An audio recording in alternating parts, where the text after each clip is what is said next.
A forbidden manuscript reveals secrets that could turn the Bible upside down.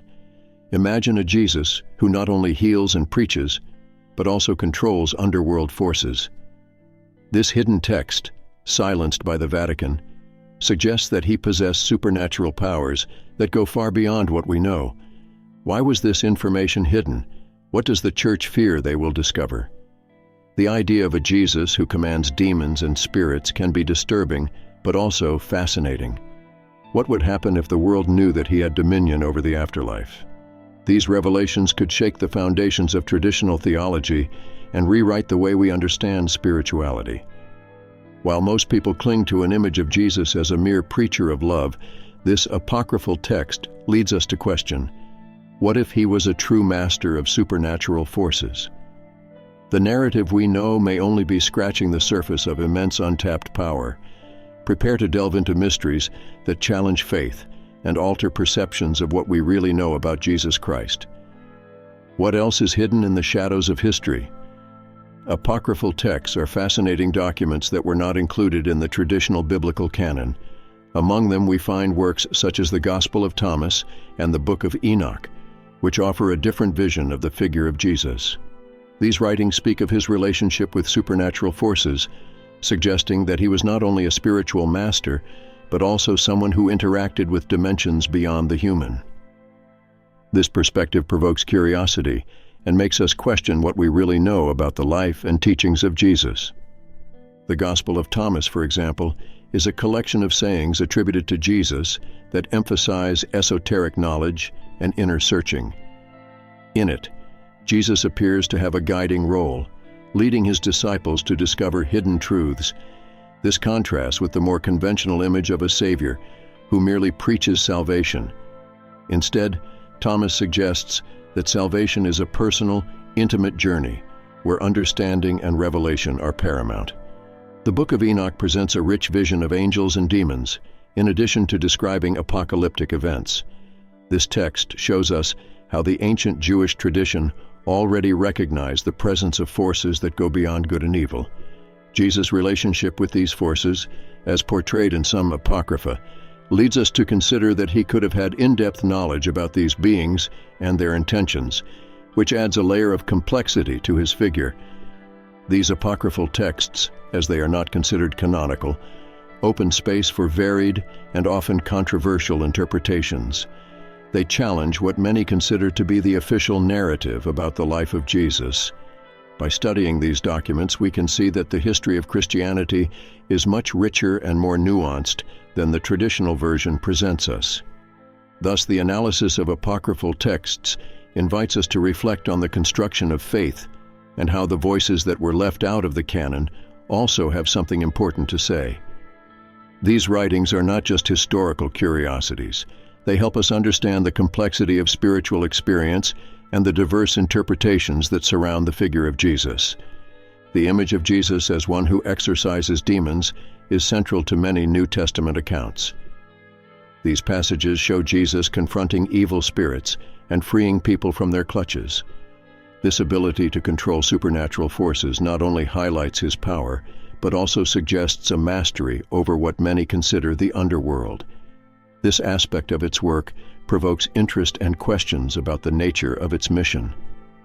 The exorcisms performed by Jesus are described in a very straightforward way. He not only drives away demons, but often does so in an authoritarian manner, as if he is re-establishing order in a chaotic world. This raises the hypothesis that for Jesus, control over these evil forces was an essential part of his work, showing that he was not only in touch with the divine, but also with what the Jews of the time considered a dark reality. Furthermore, these narratives can be seen as a way for Jesus to assert himself in a cultural context where fear of the supernatural was palpable. By exorcising demons, he not only demonstrated his power, but also offered hope to a people who lived in apprehension in relation to invisible forces.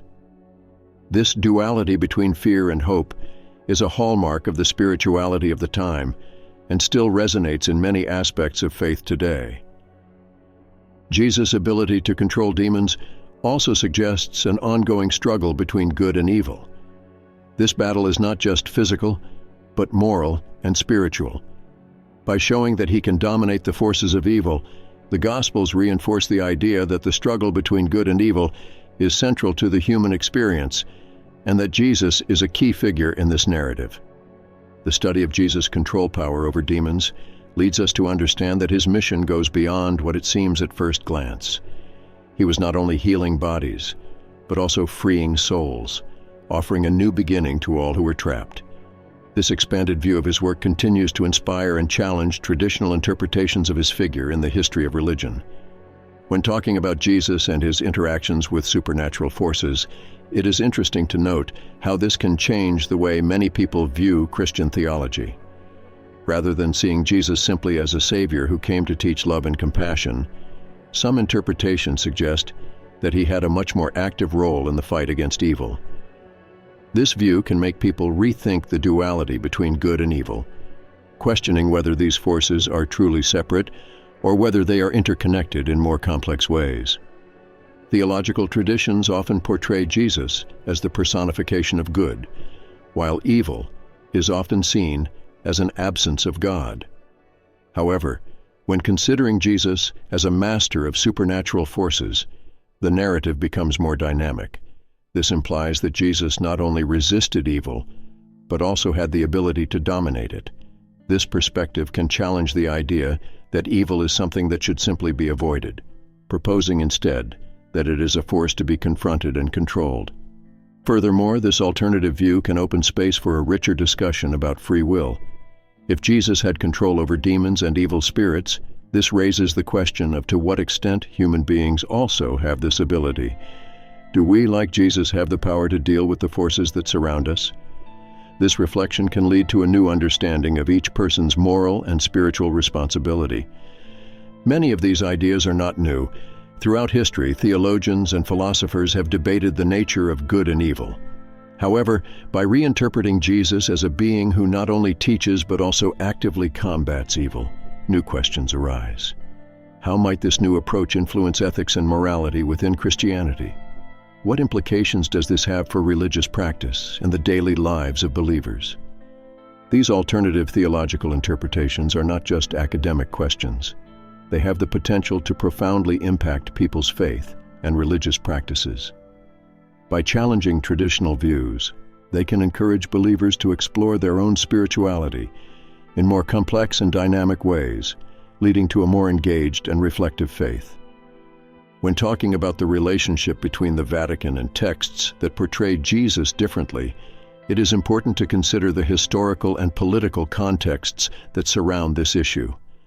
The Vatican, as the center of the Catholic Church, has an interest in maintaining a unified narrative about the figure of Jesus. Texts that present an alternative view can be seen as threats to the cohesion of the doctrine. The suppression of these writings can be understood as a strategy to protect the integrity of the Christian faith. Furthermore, the history of the Catholic Church is marked by a constant struggle to establish and maintain its power. For centuries, control of the narrative about Jesus and his actions was crucial to the legitimacy of the Church. If apocryphal texts depicted Jesus in a way that contradicted the traditional image, this could undermine the authority of the Church and, consequently, its influence on the faithful. Religious politics also plays a significant role in this dynamic. The Vatican is not just a religious institution, he is also a political actor. The suppression of certain narratives may have been a way of maintaining social and political order in times of crisis. By controlling the image of Jesus, the Vatican could also control the way the faithful behaved and the beliefs they adopted, preventing dissent that could threaten the stability of the Church. This historical investigation reveals that suppression is not just a matter of dogma, but also of power. Church leaders had and still have a strong interest in shaping public understanding of Jesus. This raises ethical questions about transparency and freedom of interpretation within the Christian faith. Believers have the right to know the entire history of their religion, and not just the parts that the leadership wants to emphasize. Analyzing the Vatican's motivations in relation to apocryphal texts helps us understand not only the history of the Church, but also the evolution of the Christian faith itself. By reflecting on these questions, Believers may feel encouraged to explore their own beliefs and question the narratives they have been presented with throughout their lives. This search for knowledge can lead to a more authentic and personal spirituality. The idea of Jesus as a controller of the forces of the underworld has left deep marks on popular culture. Since the beginnings of Christianity, this image has been explored in various forms of art, such as painting, sculpture, and more recently in cinema and literature. Films that portray Jesus often emphasize his ability to overcome evil, showing him as a hero who faces demons and temptations. This establishes an emotional connection with the audience, who see in him the embodiment of good fighting against evil forces. In literature, many authors have been inspired by the figure of Jesus as an exorcist. Fiction and non-fiction works address his ability to cast out demons, reflecting on the eternal struggle between good and evil. These narratives not only entertain but also question and explore themes such as redemption and salvation.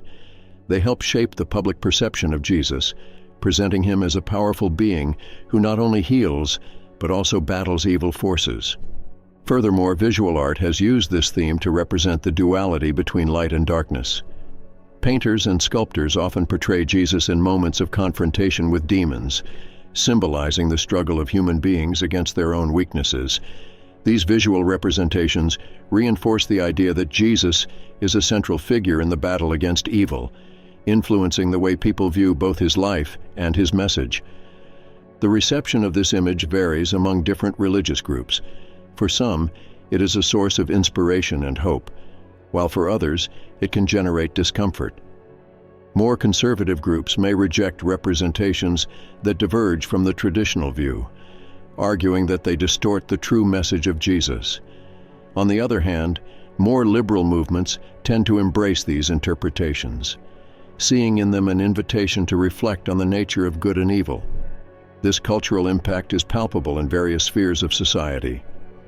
At religious events, for example, the figure of Jesus as a fighter against evil is often celebrated in songs, dances, and drama. This not only reinforces the identity of religious groups, but also creates a space for discussions about morality and ethics, showing how the figure of Jesus continues to resonate in the collective imagination. When we analyze the figure of Jesus in comparison with other religious traditions, we notice that the idea of a savior with powers over the underworld is not unique to Christianity. Many religions have their own messianic figures who are seen as fighters against evil. In Islam, for example, the figure of the Mahdi is expected as a leader who will come to restore justice and defeat the forces of evil. This similarity shows that the fight against evil is a universal concern among different faiths. In Hindu mythology, the figure of Krishna can also be seen as someone who faces demons and evil forces. He is often depicted in battles against supernatural beings, symbolizing the victory of good over evil. This idea of a savior interceding on behalf of humanity is a recurring theme in several cultures, which reveals a human need for hope in times of crisis.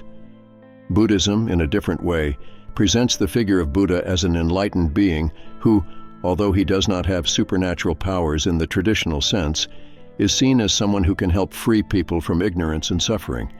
Here, the fight is not so much against external demons, but against the internal demons that afflict the human mind.